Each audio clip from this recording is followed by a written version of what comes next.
Hannibal is a general that has etched his name in the annals of history. In this video, I will cover his first victory in the Second Punic War at the Trebia River. Introduction. The Second Punic War, fought between Rome and Carthage from 218 to 201 BCE, was one of the most significant conflicts in ancient history. At the heart of the conflict was the rivalry between two great military commanders, Hannibal Barca and Publius Cornelius Scipio, both of whom sought to dominate the Mediterranean world. The first major battle of the war was the Battle of the Trebia River, fought in December 218 BCE. Prelude to battle. Hannibal's army had already won a few small battles against the Romans, but the Battle of the Trebia River was his first major victory. Hannibal had around 30,000 men, while the Roman army had around 42,000. However, the Romans were not prepared for the harsh winter conditions, and many of their soldiers were sick, hungry, and exhausted. The Roman consul Publius Scipio was injured in a skirmish with Hannibal, and the Romans retreated their forces back to the confluence of the Trebia and rivers. Longus joined with Scipio, and Longus sought the glory of battle. He wanted to defeat the Carthaginian general. Hannibal's spies informed him of Longus's temper and knew he would act irrationally if angry.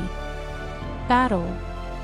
On the eve of the winter solstice, Hannibal drew out his army across from the Trebia River, facing Sempronius Longus. Hannibal placed his younger brother Mago with a hidden contingent that would ambush the Romans from behind. Hannibal sent his Numidian cavalry, which taunted Sempronius Longus and made him angry. The Numidian cavalry easily crossed the river, while the Romans emerged from the river soaked and cold. The legions made it to the other side of the bank, but they were wet, cold, and hungry. Although numerically superior to Hannibal's force, Hannibal's dry, well-fed army was better prepared for confrontation. Hannibal unleashed his Balearic slingers, which hurled stones at the legionnaires. The Romans fought doggedly, but slowly they were pushed towards the Trebia River. At this moment, Mago attacked with his 2,000-strong contingent and dealt the death blow. The Romans were surrounded, and their morale broke. It is estimated that 15,000 Romans died while 15,000 were taken prisoner. Many Roman soldiers drowned in the Trebia River while trying to escape. Significance. Hannibal's victory at the Battle of the Trebia River swayed many Celts of northern Italy to join him, which was one of his strategic goals. It also demonstrated his tactical brilliance and his ability to adapt to different situations. Hannibal's army was a diverse force, composed of Numidian cavalry, Balearic slingers, and even elephants, which he used to great effect in subsequent battles. The Battle of the Trebia River was a turning point in the Second Punic War. It showed that Hannibal was a formidable opponent and that the Romans would have to fight hard to defeat him. The battle also had a psychological impact on the Romans, who were demoralized by the defeat. However, it also spurred them on to fight even harder, and they would eventually turn the tide of the war in their favor. In conclusion, the Battle of Trebia River was a significant turning point in the Second Punic War. Hannibal's decisive victory over the Roman army led by Tiberius Sempronius Longus allowed him to sway many Celts of northern Italy to join him, and it demonstrated his strategic brilliance and the diversity of his army. The battle also revealed the weaknesses of the Roman army and its leadership, as well as the importance of preparation and tactics in warfare. Despite the loss, Rome continued to fight and ultimately prevailed in the war, establishing its dominance in the Mediterranean and shaping the course of history. Thank you for watching. If you enjoyed the video, please like, share, comment, or subscribe, as it would be a great help and keep you notified of new content.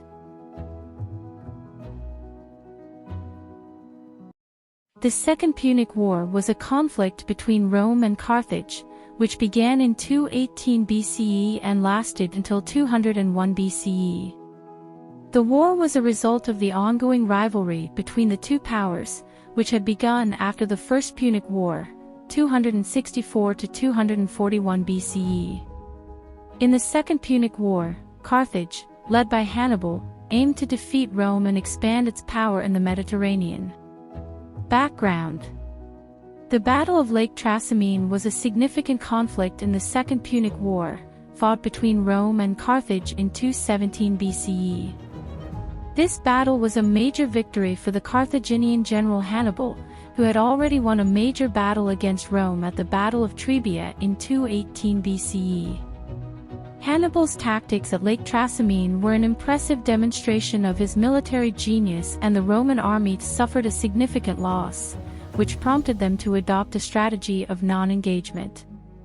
In this battle, Hannibal's forces utilized the terrain and the element of surprise to their advantage, resulting in a disastrous defeat for the Romans.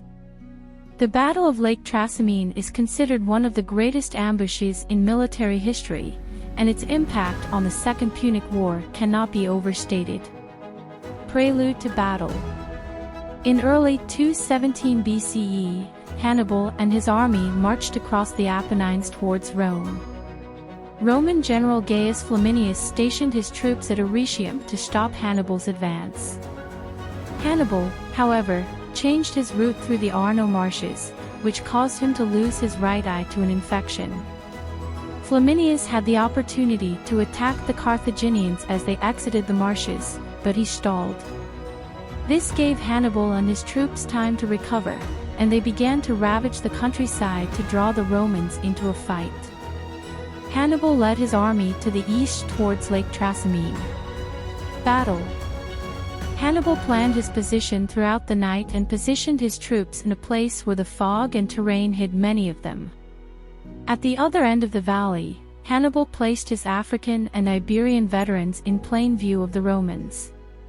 Hannibal placed his cavalry and Gallic troops in the heights above to crash down on the Roman infantry's flank. As soon as the Roman troops entered the valley adjacent to Trasimene Lake, Hannibal's forces attacked them in a thunderous maneuver. The poor visibility from the fog and lack of preparedness reduced the Romans' fighting capability, and they were unable to get into battle formations. The battle was a complete disaster for the Romans, with thousands of soldiers being forced into the lake with heavy armor and drowned or massacred. 6,000 Romans were able to fight their way to the Carthaginians on the other side of the valley but were soundly defeated by Hannibal, the leader of the Numidians. Significance. The Battle of Trasimene was fought in June 217 BCE and was the second major battle in the Second Punic War. Hannibal, at 26 years old, won his second great battle against Rome. The defeat at Trasimene inspired the Romans to adopt the Fabian strategy and avoid combat with Hannibal at all costs. The battle further established Hannibal's military genius, and it set the stage for years of conflict. The Battle of Trasimene is considered to be the greatest ambush in military and human history, with Rome losing 30,000 troops, and Hannibal losing only 1,500 soldiers. In conclusion, the Battle of Trasimene was a pivotal moment in the Second Punic War and marked a significant victory for Hannibal and Carthage. The Romans suffered a devastating defeat due to their lack of preparedness, poor visibility, and Hannibal's superior military strategy. This battle further cemented Hannibal's reputation as a brilliant military commander and forced the Romans to adopt a defensive strategy. The Battle of Trasimene is considered one of the greatest ambushes in military history and serves as a reminder of the importance of preparedness and strategic planning in warfare. Thank you for watching. If you enjoyed the video, please like and subscribe, as it would be a great help and keep you notified of new content.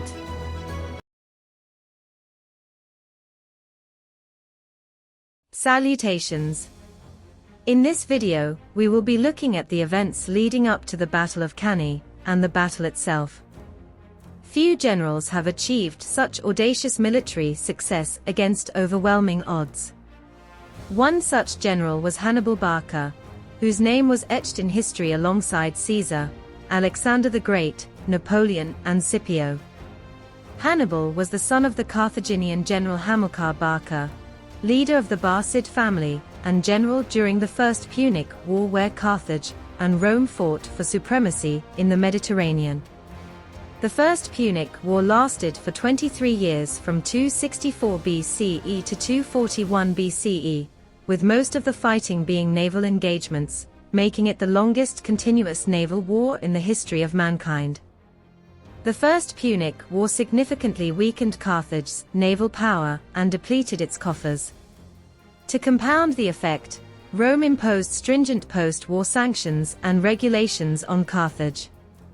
The defeat at the hands of Rome was something Hamilcar would never forget. So when Hannibal was just a boy, he made him make a blood oath to avenge Carthage's loss and defeat Rome. After the First Punic War, with its naval power all but eradicated, Carthage expanded into the Iberian Peninsula. In Spain, the Carthaginians discovered two things that would alter their fortune.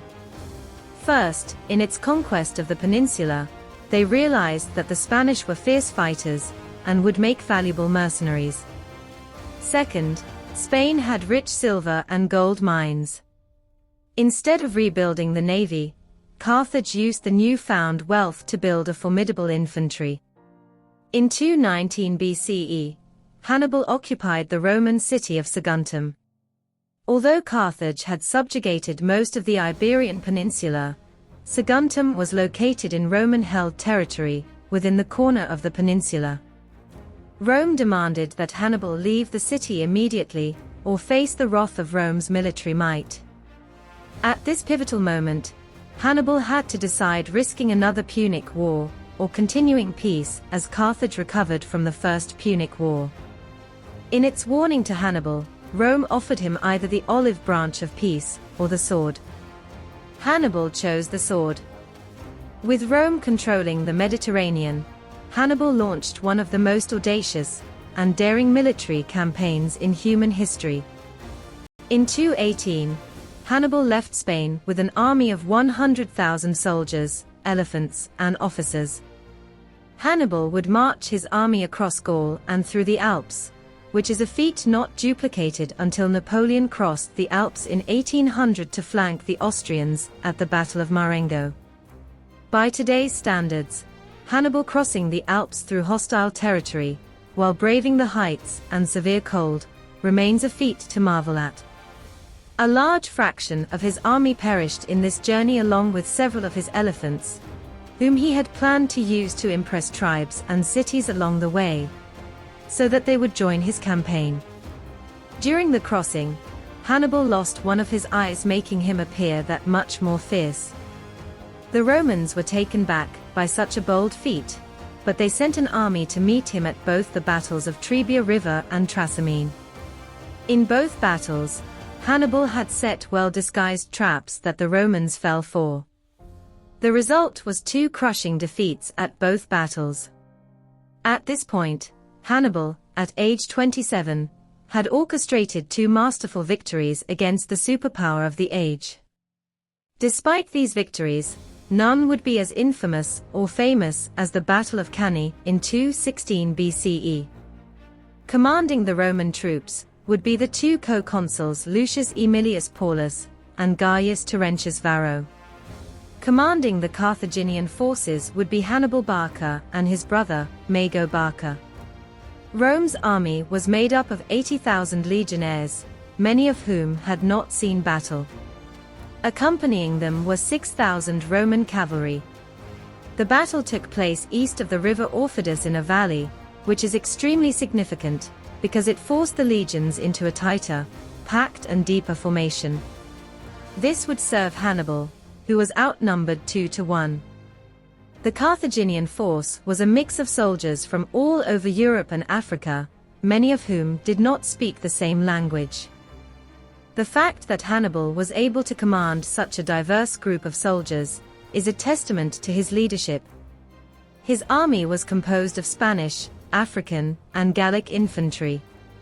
Accompanying them were the finest cavalry in antiquity.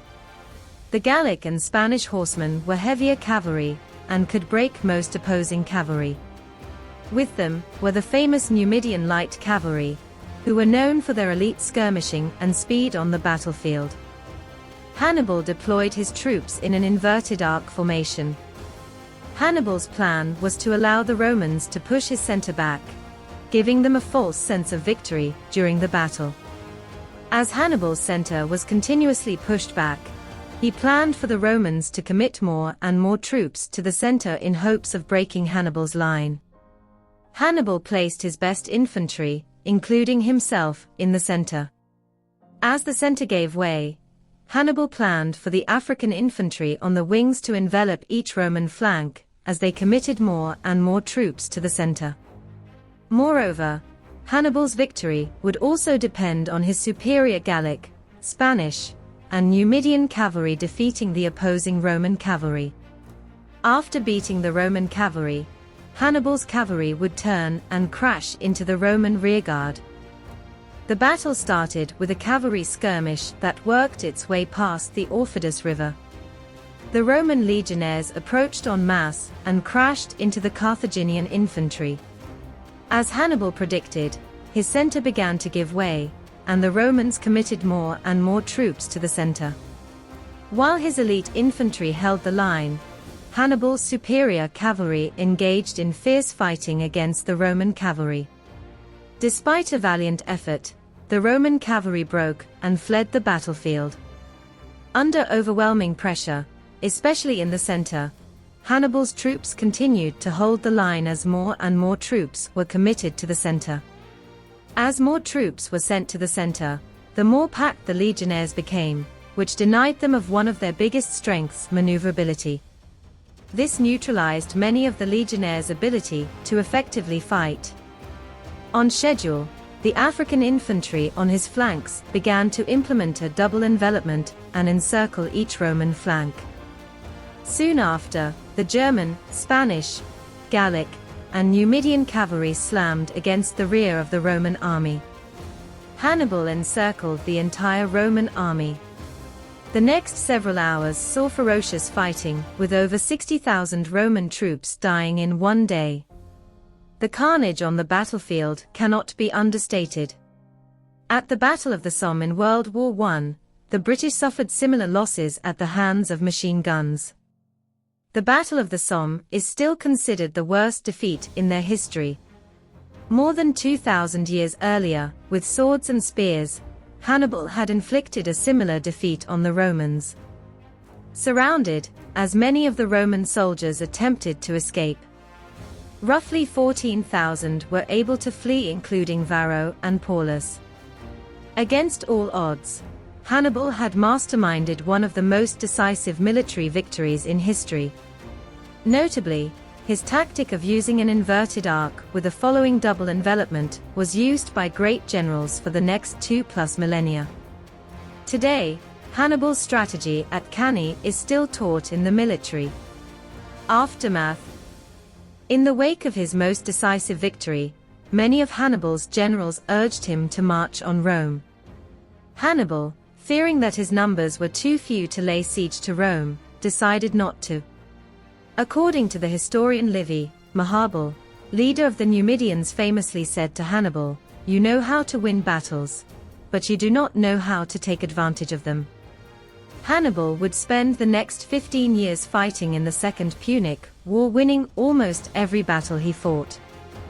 However, in 201 BC, Rome invaded Carthage itself and Hannibal was recalled to lead the defense. A 17-year campaign in Italy saw Hannibal achieve victory after victory, but he could not take Rome. Hannibal would eventually face his defeat in 201 BC at the Battle of Zama against Scipio, whom history would later dub Scipio Africanus. Thank you for watching. If you liked the video, please like, share, or subscribe, as it would be a great help and keep you notified of new content. The Battle of Zama was a major turning point in the Second Punic War between Rome and Carthage. The battle was fought in 202 BCE, near the town of Zama, then known as Neragra, in modern-day Tunisia. The battle is significant because it was the last major battle of the Second Punic War and ultimately resulted in a Roman victory, solidifying Rome's dominance over the Mediterranean world. Hannibal Barca, a Carthaginian general and military tactician, had spent the past 16 years waging a successful campaign against Rome, winning battles around Italy and Spain. Despite his successes, Hannibal was never able to threaten Rome itself. In 203 BCE, Carthage was in great danger because Publius Cornelius Scipio, a Roman general, invaded Africa. Scipio Africanus won skirmishes near Carthage itself, causing Hannibal and Mago to be recalled back to Africa in order to organize the defense of Carthage. Mago, Hannibal's brother, had sustained wounds in a military engagement near Ligura and died during the sea crossing to Carthage. Hannibal arrived in Africa with his 12,000-man veteran army, which he augmented to 37,000 troops that he would use to defend Carthage. However, Hannibal could not bring over much of his cavalry from Italy, so he could only field 4,000 Numidian horsemen. Scipio chose the battlefield for the upcoming battle. He had 40,000 legionnaires and 6,100 cavalry led by the Numidian king Massinissa. Hannibal lined his troops in 3 lines with 80 elephants at the front. His 12,000 to 15,000 contingent of veterans from Italy were in the last line, famously known as the cream of the crop. Before the battle, Hannibal and Scipio met, where Hannibal hoped he could get favorable terms from Scipio.